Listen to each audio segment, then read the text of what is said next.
வணக்கம் நண்பர்களே. ரோஜா பூக்கள் வந்து நம்ம பல வண்ணங்கள்லையும் பார்த்துருப்போம். Double colour, triple colour, multi colour கூட பார்த்துருப்போம். ரோஜாப்பூ செடிகளில் பூக்கள் தான் வண்ணமயமாக இருக்கும், ஆனால் இலைகள் வந்து பச்சை நிறத்தில் தான் இருக்கும்.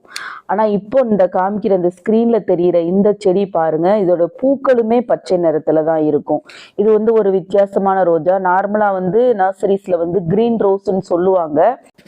இந்த ரோஸை சைனா ரோஸ்ன்னு சொல்லுவாங்க. ஏன்னா இதை வந்து முதல்ல வந்து இதை கண்டுபிடிச்சவர் வந்து ஒரு சைனாக்காரர் தான், சுசானே ஹான் சொல்றவர். அதனால தான் இதை வந்து சைனா கிரீன் ரோஸ் அப்படின்னு சொல்லுவாங்க.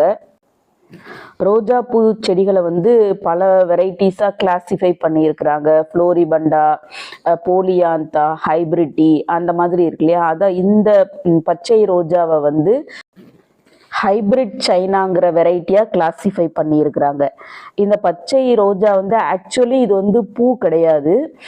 பூ மாதிரி அந்த இதழ்கள் தான் வந்து அப்படி எல்லாம் ஒரே இடத்துல கூடி பார்க்குறதுக்கு ஒரு பூ மாதிரி தெரியுது.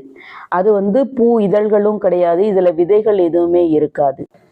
இந்த பச்சை ரோஜாவில் வந்து ஈஸியாக வளர்க்கலாம். ஆனால் என் செடியில் வந்து நிறைய நோய் தாக்குதல் வந்து மழையிலலாம் ரொம்ப பாதிச்சு இப்போ தான் வந்து நல்லா எக்ஸோடஸ்லாம் தெளித்து செஞ்சு இப்போ செடிகள் வந்து பூக்க ஆரம்பிச்சிருக்கு. நியூ ஷூட்ஸ் கூட இப்போ தான் வந்திருக்குது.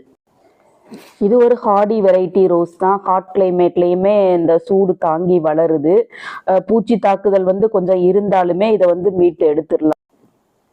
இந்த ரோஜா வந்து மேக்ஸிமம் எல்லா நர்சரிஸ்லேயும் கிடைக்கும், ஆனால் 1-2 பிளான்ஸ் தான் கிடைக்கும். அதனால் நம்மளுக்கு வேணும்னா அவங்கள்ட்ட சொல்லி வச்சுருந்து புக் பண்ணி கூட நம்ம வாங்கிக்கலாம். இல்லைன்னா ஆன்லைன் நர்சரிஸில் கிடைக்குது. ரேட்டு ரொம்ப கம்மி தான், 100 ருபீஸ்ன்னு சொல்லி தான் நான் இந்த ரோஸ் வாங்கினேன்.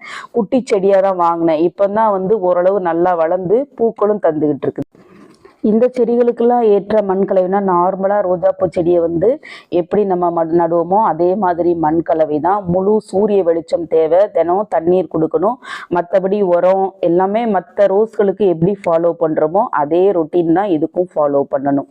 அப்படி வளர்த்தோம்னா இந்த ரோஜாப்பூ பச்சை ரோஜாப்பூ செடியுமே எளிமையாக வளர்க்கலாம். நீங்களும் ஒரு பிளான்ட் லவராக இருந்து வித்தியாசமான பூச்செடிகளை கலெக்ட் பண்ணணும்னு நினைக்கிறவங்க, வித்தியாசமான ரோஜாக்கள் வளர்க்கணும்னு நினைக்கிறவங்க இந்த பச்சை ரோஜாவையும் உங்கள் கலெக்ஷனில் சேர்த்துக்கலாம். மீண்டும் அடுத்த வீடியோவில் சந்திப்போம். அது வரைக்கும் பை நண்பர்களே.